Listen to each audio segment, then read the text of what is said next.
Hey, this is Bruce Cook, and this is going to be another update on my Superhot pepper plants.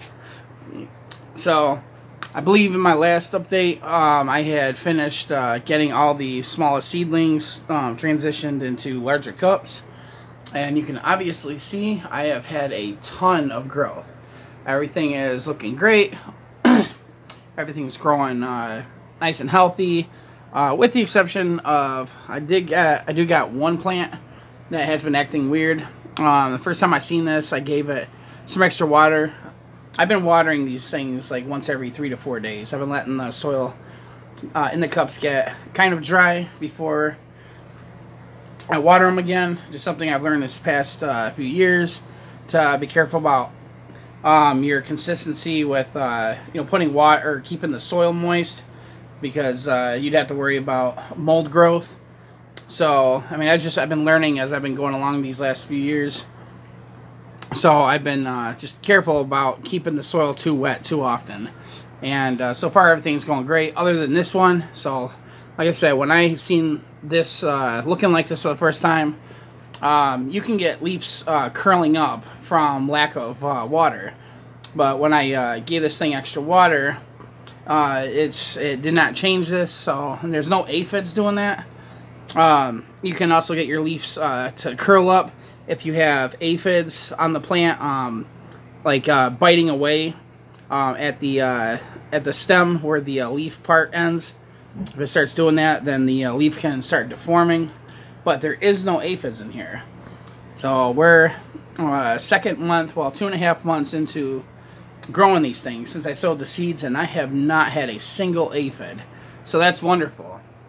Another thing I'm really liking about this is the first year that I am refraining from doing the double cup method, which would require me to feed the plants, feed the roots inside of the second cup usually. So I'd have the main cup sitting inside of another cup, and I would have holes in the bottom of the main cup so the roots could grow through them.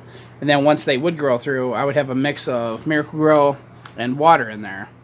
And one thing I really like about this is I just have these in soil this time in a single cup, so I'm not doing the double cup method. And what I'm noticing is the green color of the leaves are staying perfectly consistent. The leaves, the plant is sensitive to how much nutrients you put in there, and like with the Miracle-Gro, if you overdo it, you'll start noticing the leaves turning a darker green. And I was like pretty much eyeballing. I mean, I was using a scoop when I was using the Miracle-Gro. When I would scoop the water soluble Miracle-Gro, and I wasn't always getting consistent amounts of nutrients in my leaves, and I would often see an inconsistency in the color on the leaves. And it would also cause the plants to go into shock when I would go to put them outdoors.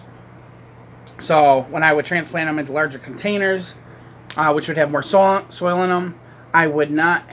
I made the mistake of not having extra nutrients in that soil, so these plants would go from getting a consistent diet of 10, 10, and 10. With me feeding them with Miracle-Gro, they would end up getting put into containers that would have only the NPK level that would come with the soils, which would be less than 2, 2, and 2. So the leaves would end up dying and falling off, and then I'd have to wait for the plants to regrow a new set of leaves. But at the in the beginning of last season, when I was transplanting my last set of plants, I did not feed them Miracle-Gro. And when I put them outside, that was my Dragon's Breath, Dragon's Breath, Yellow Scorpion, and Carolina Reaper plants. So they went from being in normal soil like this, not feeding them Miracle-Gro, to containers that had just soil with their own nutrients, nothing added. And the plants did just fine. They kept their leaves. The leaves stayed looking healthy. So I learned from that, and that's why I'm doing it like this time. So one new thing I am doing, I had completely forgotten. Like I'm growing everything that the top 6 pepper plants that were my favorite that I've been growing. I picked them, and they also happen to be the ones that sold the most last year. Those are the ones that people wanted more often than anything else from me. And that was like the chocolate primatellis, the red primatellis, the reapers. Well, I had forgotten to, there's a couple milder peppers that I didn't even think about sowing. I have a tons of seeds of different varieties that I chose not to grow this season. But I had forgotten to grow the ahi lemon drops, because I got a lot of people that like those.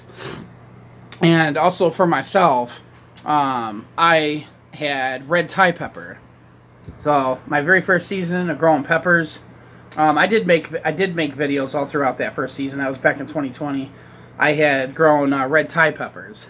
That was actually ended up being a mistake at first, but it was a good mistake because I did end up enjoying them. My red Thai peppers, I got the seeds for those from somebody on eBay who was advertising them as Carolina Reaper seeds, which I should have known better because they were offering 100 seeds for, it was like $3.50. So, you know, they say when it looks or sounds too good to be true, it usually is. Well, I ended up with red Thai peppers, but I actually enjoyed them. So, I had gotten seeds from red Thai peppers last year from a pack of red Thai peppers I got from a farmer's market. So I saved the seeds, and so that's what I got going here. So right now I got aluminum foil over this to keep the light, to keep it in shade. So I have, gosh, I don't know, about I think 10 seeds exactly. Alright, let's see which one is this. Should be labeled. Okay, ALD. That's ahi lemon drops. So I just simply have a cup, the bottom of a cup that I cut. It's just like an inch deep soil, and I got the soil in there. It's seedling starting soil, and there goes my phone. So I got that in there, and I got it elevated, and saran wrap in there just to keep all nasty stuff out of there, to keep the moisture in there. Wow, who is texting me so much? Holy cow, I was like 3-4 texts right in a row. And then, this is the first time I've checked these since I got out of work. So, oh, look at that. Look at my red ties. So, and I gave it enough room on the top.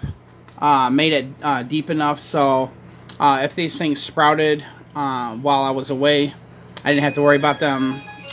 Wow, somebody is blowing my phone up right now. Oh, that's you, Philip. Hi. Alright, so looks like my red tie's already sprouting. So I checked this morning and there was nothing there. So we got, what, 1, 2, okay, we got 1, 2, 3, I'm missing count, 5, 6. I could see 6 of them in there that sprouted. And that all happened during the day while I was at work. So now I'm keeping this on here just to, actually now that they're sprouting, I will keep the aluminum foil off of there. There's Philip again. Alright, anyways. So I guess I don't need the aluminum foil for that one anymore. That can go in there. I'm also going to be putting these ones in smaller cups. Just because I don't have enough room to accommodate 20 more plants inside of these large containers. And I think they'll do fine in these cups for now. Just because, I mean, it's probably going to be in about a month. These things are going to be going outside when the weather gets warmer. We're already in March. It's like March 9th today, I think. 9th or the 10th. And I'll just have them in smaller cups in there. And there'll be plenty of room, I think, for 20 of those things. Hopefully. But anyways, yeah, that's my update. So, hope you guys enjoyed the video, and I will see you in the next one.